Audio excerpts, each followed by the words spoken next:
Olá pessoal, hoje nós estamos começando o tema O Evangelho no Lar e a nossa proposta nesse mês de maio é falar sobre temas, sobre situações que acontecem na nossa casa, no nosso dia a dia. Hoje a gente vai falar sobre conflitos, né? E a ideia que eu pretendo trazer para nós aqui é de como nós podemos, né, resolver os nossos conflitos ou, no mínimo, ah, que eles não sejam suficientes para criar desentendimentos, separações, dores profundas, né, na nossa vida.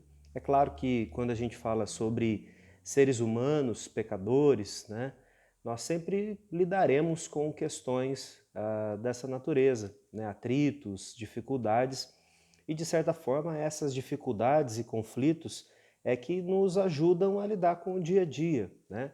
A nossa casa, ela precisa ser um centro de treinamento para que o mundo lá fora não seja tão assustador ou não seja tão cruel como pode ser. Então, dentro da nossa casa, na segurança dos relacionamentos que nós temos ali, nós precisamos crescer para que saibamos lidar com as coisas e com as situações que virão, né, para a nossa vida.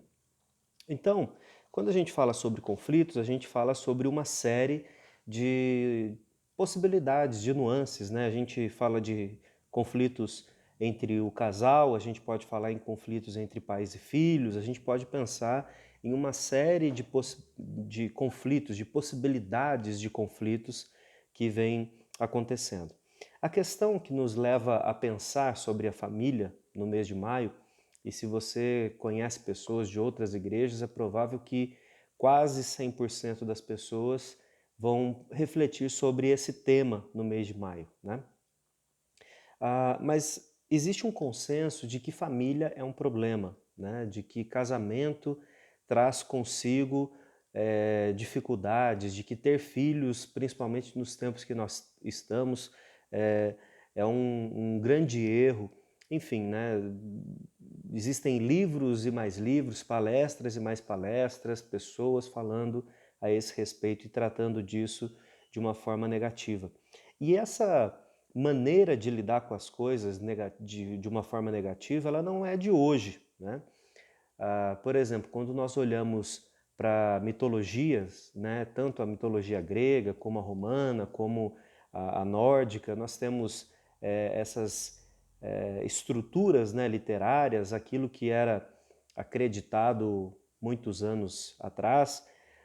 Hoje, eu acredito que dificilmente nós encontraremos uma pessoa que ainda acredita nesses deuses, nessa farra, se a gente pode falar assim, dos deuses, porque realmente era muito complicado. Mas o que eu quero destacar aqui é que essas mitologias, elas de certa forma apontam, né, ou demonstram qual é o pensamento do ser humano a respeito de determinados assuntos. Então, quando nós falamos especialmente da mitologia grega, que talvez seja a mais conhecida, só para dar um exemplo, né, Zeus, que é considerado o pai dos deuses, ainda que ele mesmo tenha sido criado, ainda que ele seja o que é chamado de terceira geração de deuses, né? Então, ele é um deus importante nesse contexto da mitologia, mas ele é um deus criado, enfim. A história dele é basicamente a seguinte: ele teve que fugir do pai, teve que ser tirado do pai, que era Cronos, quando ele era pequeno, porque Cronos devorava todos os seus filhos porque tinha ciúmes, né? Ele pensava que esses filhos mais tarde poderiam tomar o lugar dele. Então Zeus é tomado, ele é guardado dessa ira do pai. Depois ele se junta com a mãe e acaba derrubando o seu pai. Mas o seu reinado também não é fácil, então ele faz com que os seus filhos também tenham problemas, os seus irmãos, ele faz uma divisão, entre aspas, assim, das esferas de poder, mas ele acaba sendo beneficiado por isso, e os seus irmãos sempre querem destroná-lo, enfim. A mitologia vai demonstrar que a família não é um lugar seguro, né? É um lugar de muitos conflitos, é um lugar de muitos problemas, né? E quando a gente tem isso historicamente incrustado, né, entranhado no ser humano, talvez nós tenhamos a perspectiva de que a família realmente ela é problema.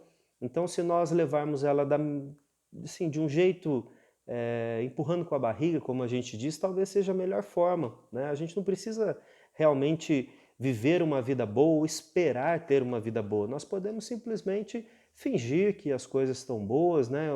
A conversa entra por uma orelha, sai pela outra, e a gente vai lidando assim, sem experimentar ou sem desfrutar daquilo que Deus diz, né?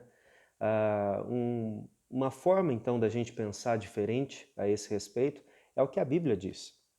Porque das coisas todas que Deus criou, Ele cria o homem, depois cria a mulher, e essa criação de Deus, ela aponta para aquilo que Deus deseja fazer na vida do ser humano, né?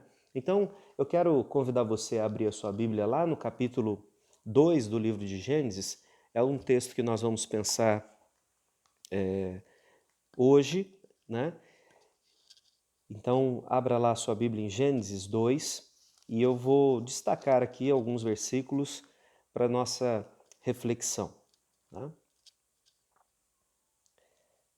Nós podemos dizer que a história de Adão, ela ocupa os 5 primeiros capítulos, né, da Bíblia, ainda que o último capítulo seja uma referência à sua descendência, começa falando a respeito dele, depois segue, mas ainda assim é com relação a Adão. Então, o primeiro capítulo nós temos uma descrição geral de como as coisas foram criadas, e no capítulo 2 nós temos um foco mais específico em como o homem veio a ser. Eu quero destacar aqui o versículo 7, que diz assim: Então formou o Senhor Deus ao homem do pó da terra e lhe soprou nas narinas o fôlego de vida, e o homem passou a ser alma vivente. Depois nós temos aqui a descrição de que Deus plantou um jardim, esse jardim veio a se chamar Éden, né, ou a região onde ele estava era o Éden.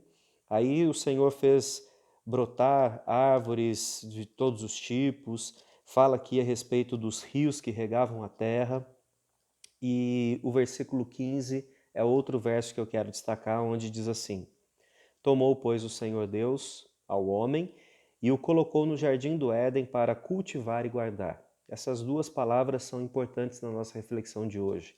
Deus o colocou para cultivar e guardar. Logo na sequência, o texto diz que o homem então começa, né, a sua tarefa, mas há uma falta. Ele não encontra alguém que seja igual a ele ou que possa completá-lo, né? A ideia aqui do texto bíblico, especialmente dos versos 18 a 25, é exatamente que a mulher é como se fosse aquela pecinha de quebra-cabeça que é única para encaixar no homem, né? Então, se você já montou um quebra-cabeça, você sabe como é, né? Tem peças que são muito parecidas, mas elas não encaixam. Então, essa peça, ela encaixava perfeitamente e formava uma obra completa, né? O homem, como até hoje acontece, quando vê a mulher, ele fica tão encantado que ele vira poeta, né? Hoje isso acontece também, né? Os homens ficam animados com as mulheres e acabam compondo, né? E ele faz isso lá no verso 23. Disse o homem: Esta afinal é osso dos meus ossos e carne da minha carne, chamar-se-á varoa, porquanto do varão foi tomada. Então, essa primeira parte aqui do capítulo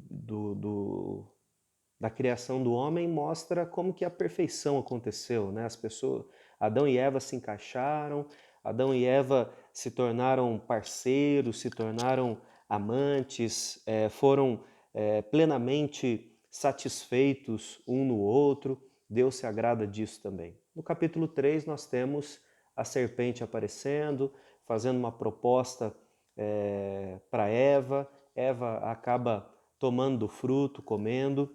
Se você observar o texto, Adão também faz isso, né?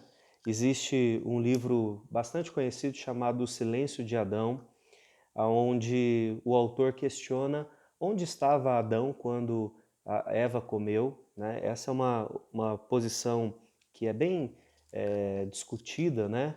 Se na verdade Adão acabou comendo do fruto porque viu que Eva já tinha comido, mas esse livro, O Silêncio de Adão, ele vai trazer aqui através de um estudo exegético, dizendo que Adão, ele, de fato, ele estava do lado de Eva, né? Então ele permitiu que isso acontecesse, né? Ele não foi um,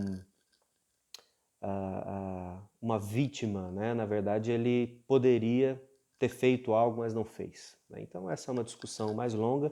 O fato é que os dois comem e vem a partir daí uma série de condenações, especialmente um rompimento do laço que havia sido construído, né? Eles já não se sentem confortáveis um diante do outro, eles precisam colocar folhas ali para cobrir as suas genitais.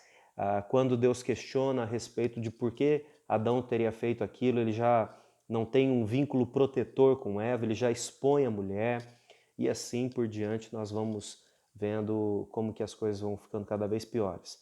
O capítulo 4 vai falar sobre, eu quero colocar aqui como um exemplo do nível agressivo, né, violento que os conflitos podem chegar, motivado talvez aqui por inveja, por vaidade. Caim mata o seu irmão e aí nós temos daqui para frente uma sequência de eventos desastrosos para a família, né? Mas o que eu quero dizer, irmãos, nessa reflexão, é que diferente das mitologias, onde os pais querem matar os filhos querem matar os pais, existe a mãe cooperando com o filho, traindo o marido. Diferente disso, a Bíblia ela fala que a nossa família tem redenção, né? A história da humanidade, a história das pessoas sem Deus, a família sempre vai ser um empecilho, né? Na verdade, a gente briga com todo mundo, mas não deixa que as pessoas briguem com a nossa família, mas dentro de casa nós acabamos uns com os outros, né? Agora, dentro do cristianismo não é assim. A nossa família não é uma família sem jeito. A nossa família não é algo que a gente tem que empurrar com a barriga e fazer um esforço para aguentar até que ele morra ou eu morra para poder passar essa situação. Não. A família, biblicamente, ela é constituída para ser uma bênção e ela pode ser e deve ser redimida e abençoada, né, nesse sentido. Então, quando a gente fala hoje sobre famílias, a gente vai ficar rodando nessa questão dos conflitos, do porquê que os conflitos existem. E como eu disse para você prestar, né, para você gravar ali, Gênesis 2,15 traz uma função que Adão deveria ter. Na verdade, duas funções. Ele deveria cuidar e deveria cultivar o jardim. Essas duas qualificações ou essas duas direções que Adão deveria fazer com o jardim também são estendidas para a sua família e para esposa e filhos, né? Então, basicamente, o porquê que hoje nós temos tantos problemas, tantos conflitos? A resposta simples, mas não simplória, é que nós estamos ocupando papéis diferentes dos que nós deveríamos ocupar. Veja que quando Deus chama a atenção de Adão e Eva, e na verdade ele faz aqui uma punição, né? Ele coloca um castigo sobre eles, existem algumas coisas aqui que vão demonstrar o problema que nós temos hoje, né? Então, quando Deus fala com a mulher, ele fala primeiro que ela teria dores no parto, né? Então, o ponto mais alto da vida de uma mulher que resolve ser mãe, que resolve constituir uma família, agora é o momento mais doloroso da sua vida, né? É claro que hoje a gente tem cesárea, mas isso não significa que seja mais fácil para as mulheres, né? Mesmo assim, fica ali esse momento, né, de dor, a recuperação e uma série de coisas, né? Mas o texto vai dizer que no capítulo 3, gostaria que você olhasse lá, capítulo 3, verso 16, diz assim: E a mulher disse: Multiplicarei sobremodo os sofrimentos da tua gravidez, no meio de dores darás à luz a um filho. O teu desejo será para o teu marido e ele te governará. Essa segunda parte, o teu desejo será para o teu marido e ele te governará, é uma expressão do desajuste que a queda causou na estrutura familiar? Porque a mulher, ela basicamente tinha uma função dentro desse corpo da família que é o de auxiliar, o de sustentar ali, de suportar, né, as questões do marido, né? A partir do momento que acontece a queda e a partir do momento que a mulher tomou uma posição diferente daquela que ela tinha, né, ela deveria, vamos colocar assim, ter chamado o homem para resolver a situação com a serpente, mas ela toma uma iniciativa que não era própria para ela. O que Deus diz aqui é que esse desejo agora passaria a dominar.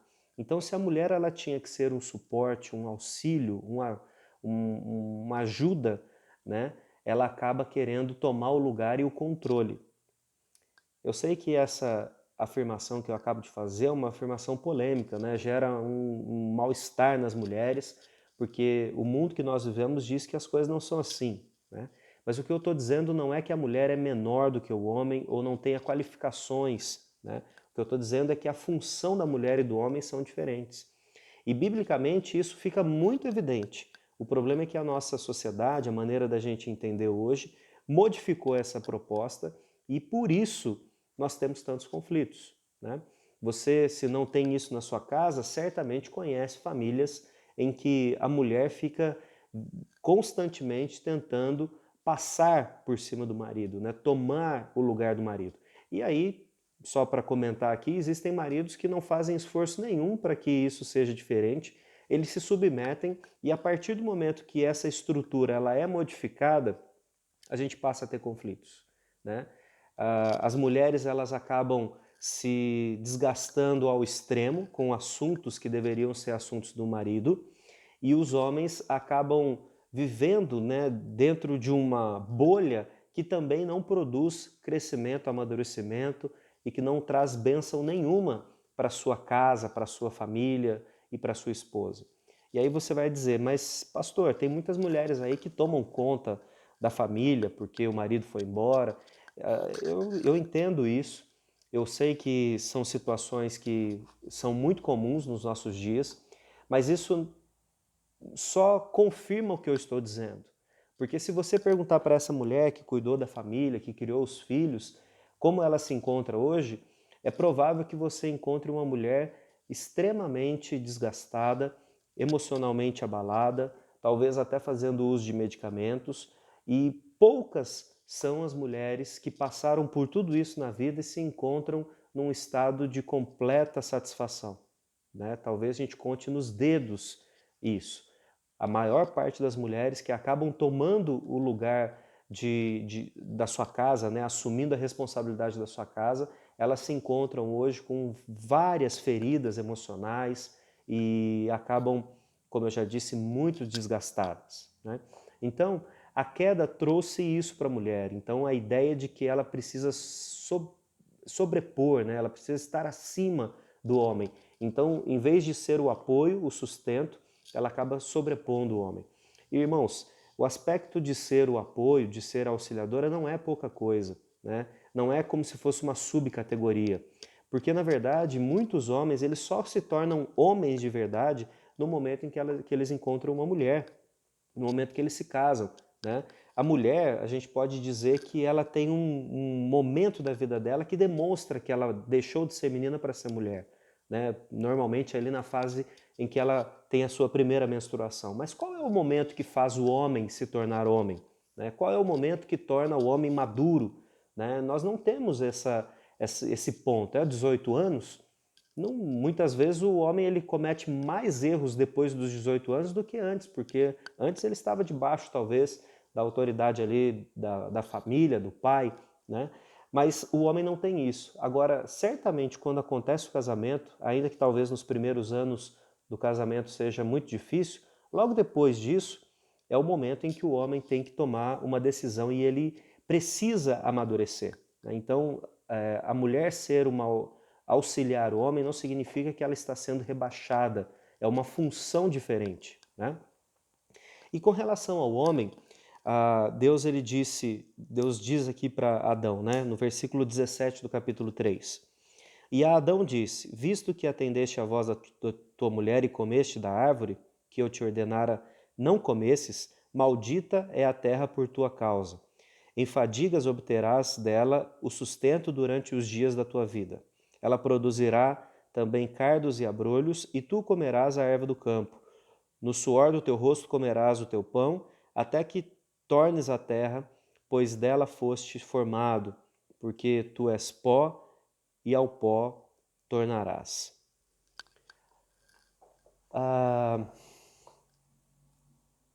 Uma ideia que eu gosto muito desse texto, na verdade do capítulo 2, é que o homem ele tinha tudo o que é desejado da nossa sociedade hoje.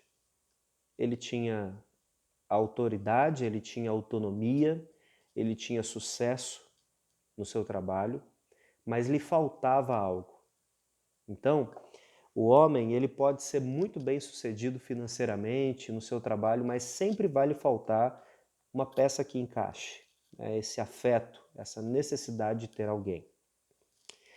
Quando o homem se completa, mas foge das suas responsabilidades, ele acaba então transformando tudo em um grande caos, né? Uma ideia que nós podemos ter aqui sobre o castigo do homem é que o homem passa a ser completamente centrado em si. Todo aquele afeto que era destinado à mulher agora passa a ser sobre si, né?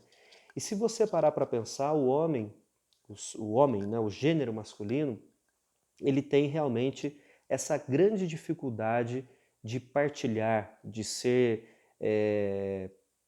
de cooperar com as coisas, né? O homem ele é muito mais autocentrado do que a mulher. A mulher ela tem o desejo para o outro, mas o homem ele tem o desejo para si mesmo, né? Um exemplo disso é se você olhar, por exemplo, coisas que são relacionadas a homem, né? Revistas, por exemplo, né? Então as revistas são sobre esporte, sobre o seu time, né? Sobre as conquistas pessoais, sobre como ser bem-sucedido, sobre como demonstrar o poder, né? Até mesmo as mulheres são postas nessas coisas de homens como objetos. Elas não são postas ali para que o homem crie um afeto, um vínculo com elas. É simplesmente um uso, né? Então, a queda fez com que o homem se tornasse autocentrado, enquanto a mulher se torna para fora, né? E essa confusão, a mescla dessas duas coisas acaba gerando todos os conflitos que nós temos hoje. Por isso que eu disse, irmãos, que o conflito da nossa família, os conflitos da nossa família, ele é simples. Se a gente parar para pensar, ele é simples. É porque nós estamos ocupando papéis que não deveriam ser ocupados. Nós invertemos a ordem das coisas. Mas, por outro lado, isso é complexo, isso é difícil da gente entender, né? Então, dentro daquela perspectiva que o homem deveria ter ocupado, ele deveria ser aquele que nutre a sua mulher, né? Então, ele deveria deixar de olhar para si e olhar para a sua mulher. Ele deveria se preocupar com o crescimento dela, com o amadurecimento dela, né? Em desenvolver essa mulher naquilo que são as suas potencialidades, né? Se ela resolve ser dona de casa, dentro daquilo que são as suas funções, dentro daquilo que ela gosta de fazer, estudar, pensar, os hobbies ou aquilo que ela desejar fazer, ele deveria investir. Se essa mulher então faz a opção de ter uma profissão, sair para fora, trabalhar, ele também deveria investir nessas coisas. Mas o que a gente vê é que muitas vezes os homens ainda têm muito medo de investir na sua mulher, porque pode ser que o salário dela venha a ser maior do que o dele, né? E isso ainda gera problema. Eu digo que ainda gera porque, irmãos, vem uma geração logo aí que não faz a mínima, que não tem o mínimo problema com isso. Então, se a mulher ganhar muito bem, o suficiente para sustentar e deixar tudo em ordem, perfeito. Esse homem ele passa a ocupar um papel diferente sem nenhum problema, porque na verdade ele está autocentrado. Então, quanto mais a mulher assumir responsabilidades, melhor vai ser para esse homem, porque ele vai continuar cada vez mais centrado em si mesmo, fazendo as coisas para si e deixando que ela faça as coisas, ainda que ela vá fazer isso bem feito, mas com um desgaste muito grande, né? Eu quero dar um exemplo disso, só para não ficar parecendo que eu estou dizendo que a mulher é incapaz ou alguma coisa assim. Por exemplo, irmãos, quando um homem lida com um conflito pessoal, conflito com uma outra pessoa, né, discute, a gente está numa reunião e de repente a gente discute. O homem, ele passa ali um dia, dois, pensando nisso, mas é provável que na próxima reunião que ele encontrar com essa pessoa, ele refaça os laços e eles até saiam para jogar futebol juntos. O homem, ele funciona mais ou menos assim. Talvez até a gente queira sair no braço, né? Mas hoje a gente tenta não fazer mais esse tipo de coisa. A mulher, quando tem um conflito, não é que ela é emocionalmente inferior e por isso ela carrega esse conflito, mas conflitos tocam em áreas da mulher que são muito mais profundas do que as áreas dos homens. Então a mulher, ela está fazendo as coisas para os outros e de certa forma ela espera que haja esse intercâmbio de interesse mútuo. Então ela acaba lidando com problemas, com relacionamentos com uma dificuldade um pouco maior do que homens, né? Então, qualquer homem aqui que está me ouvindo vai se lembrar de que a gente ia para o campinho de futebol, saía no tapa com alguém no sábado e no domingo de manhã, quando ia escolher o time, a gente caía junto e virava artilheiro junto, abraçava, saía feliz da vida. Uma mulher dificilmente faz isso. É claro que toda generalização torna a situação difícil, mas é nesse aspecto que eu estou dizendo. A mulher, ela acaba assumindo responsabilidades que pesam muito mais para ela do que responsabilidades pesam para o homem, né? Mas o homem, como eu já disse, uma geração que vem aí não vai ter dificuldade nenhuma se a mulher quiser assumir todas as responsabilidades. Pelo contrário, ele vai deixar de bom grado que ela faça tudo o que for necessário. Isso é se houver casamento, né? Se houver essa necessidade que nós temos hoje de casar, morar na mesma casa, enfim, né? Até porque é muito mais confortável continuar morando com a mãe e simplesmente visitando ali a sua esposa. Perceba que isso se torna cada vez mais comum e quando eu falo aqui para você, você deve lembrar de pessoas e eu não estou dizendo isso para que você pegue esse vídeo e mande para a pessoa. O que eu estou dizendo é que existe uma forma diferente de pensar as coisas do que Deus determinou e isso acaba trazendo conflitos profundos para quem nós somos. Porque alguém que não encara de frente a questão do relacionamento, ela continua sendo imatura. E é muito difícil, no momento que você passar por uma luta séria, solicitar de alguém que é imaturo uma postura, porque essa pessoa não tem repertório para fazer isso. Ela não tem como te ajudar a fazer isso, né? Então, irmãos, o homem, ele deveria sempre ter cumprido os seus dois papéis fundamentais, cultivar e proteger. Infelizmente, o homem se tornou agressor da mulher. Em vez de proteger, ele agride. Em vez de proteger, ele expõe. Em vez de proteger, ele acaba colocando a mulher numa situação difícil. Isso acontece também com os filhos. O homem, ele deveria ser aquele que cultiva, né? Aquele que faz crescer os seus filhos.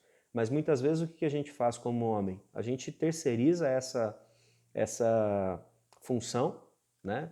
Para a escola, para babá, para a mulher, para seja lá quem for, e a gente vive simplesmente com os louros da vitória, de ser o pai, de ser... Porque as crianças, elas sempre vão, entre aspas aqui, idolatrar o seu pai. Né? O pai continua sendo o herói até que chegue ali na adolescência e a coisa começa a ficar diferente. Mas a função do homem seria essa, e a função da mulher seria cooperar com isso. Então, para a gente caminhar aqui para uma conclusão, eu disse e eu afirmei e quero reafirmar novamente que diferente da mitologia, diferente da história, né, que existe aí da humanidade, a história bíblica para a família, ela tem solução. Como que essa solução acontece?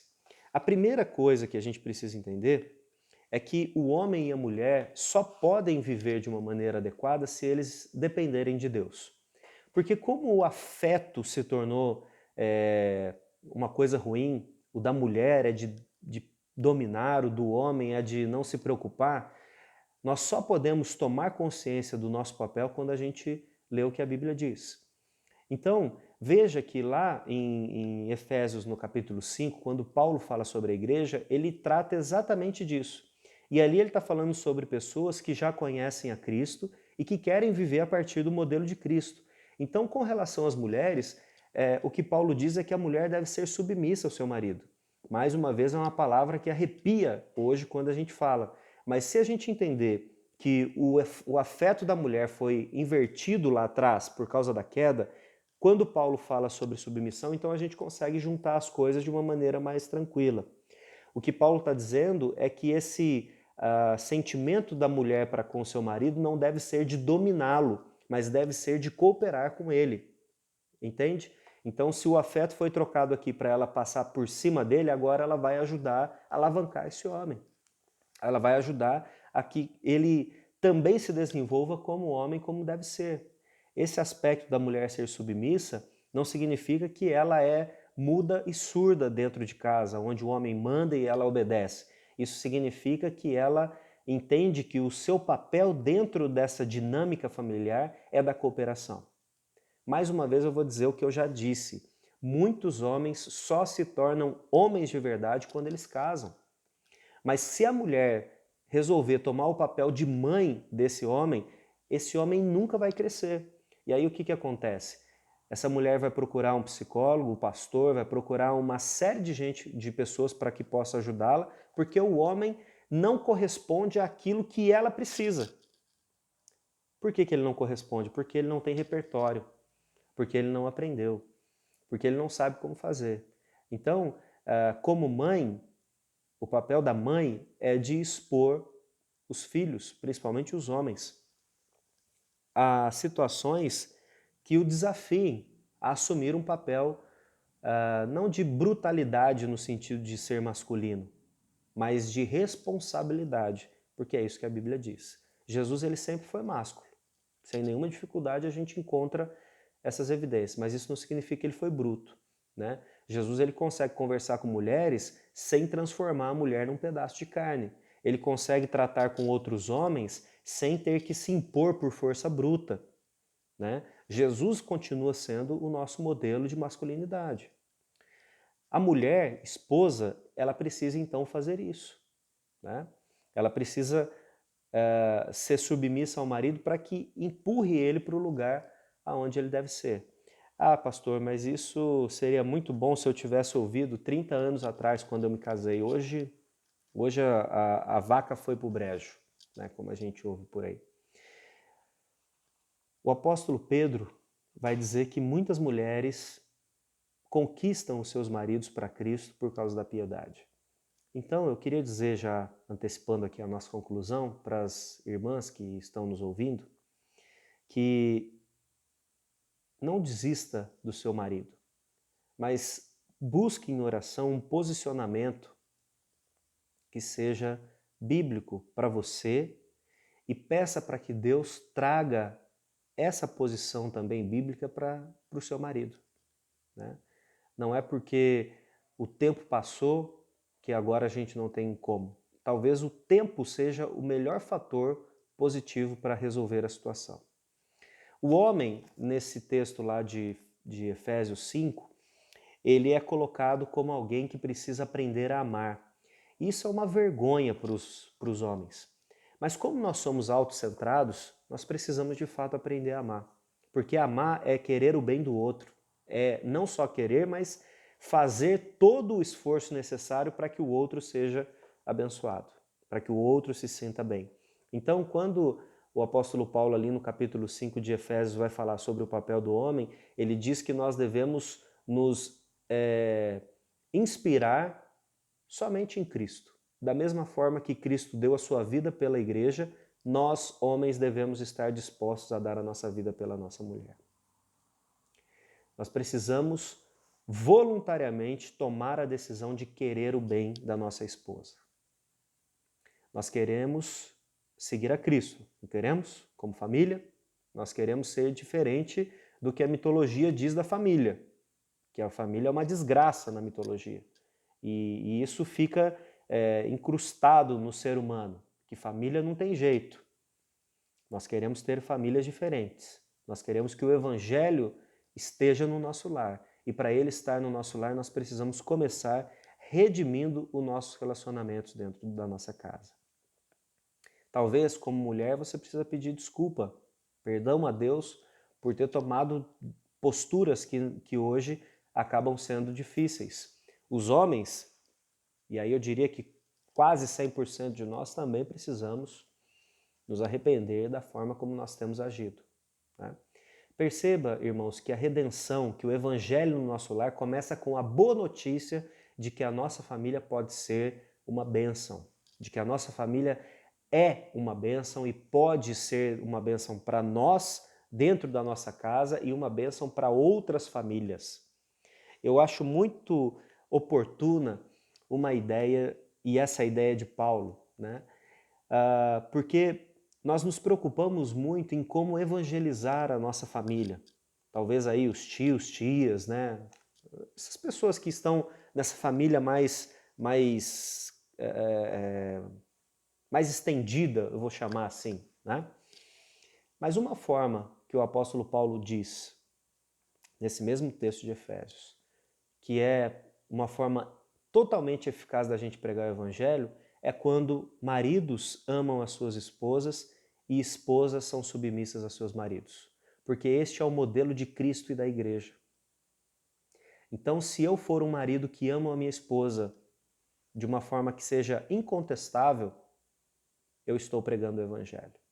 Quando alguém vier falar para minha esposa, nossa, como ele é amável com você, a resposta que a minha mulher vai dizer, vai dar, é que eu sou um homem que busco viver segundo o exemplo de Jesus. E quando surgir aquela piadinha ali no churrasco de domingo, né, quem manda em casa, você não vai precisar bater o pé e falar mais alto dizendo que você é quem manda, porque a sua esposa mesmo vai dizer, não, a gente entende que biblicamente eu preciso apoiá-lo. Então não é uma questão de mandar, é uma questão de seguir o modelo bíblico. Isso se estende para a nossa família, porque o melhor, para os nossos filhos, né, especialmente, porque a melhor forma da gente pregar o evangelho para eles é sendo um casal biblicamente centrado. Irmãos, eu quero dizer que o evangelho é a solução para a nossa casa, a solução para a nossa família. Né?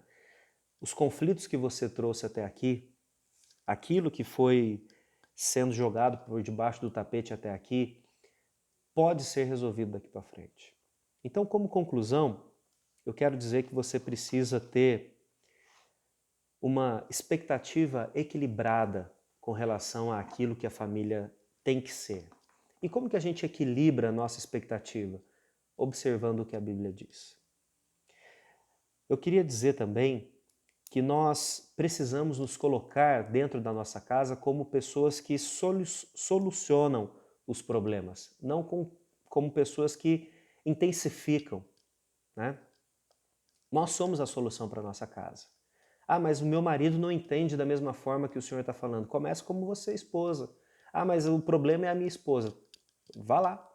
Né? Ah, mas eu sou filho, né? Eu estou aqui, mas tenho os meus pais, então comece como filho, comece como pai. A questão é que nós precisamos buscar em Deus a capacitação para que nós nos tornemos bênção dentro da nossa casa. Nós também precisamos, por fim, centralizar as nossas expectativas em Deus, porque Ele é o maior interessado na nossa casa. Irmão, nós estamos começando apenas essa série. Eu espero que você possa, nesse mês, orar pela sua família. Dedique um dia para cada membro da sua família em oração, daquilo que ele é, daquilo que você acha que precisa ser. Faça isso. Eu tenho certeza que no final desse tempo nós seremos famílias muito abençoadas. Se nós queremos uma igreja abençoada, nós precisamos ser famílias abençoadas. Que Deus te abençoe e um grande abraço.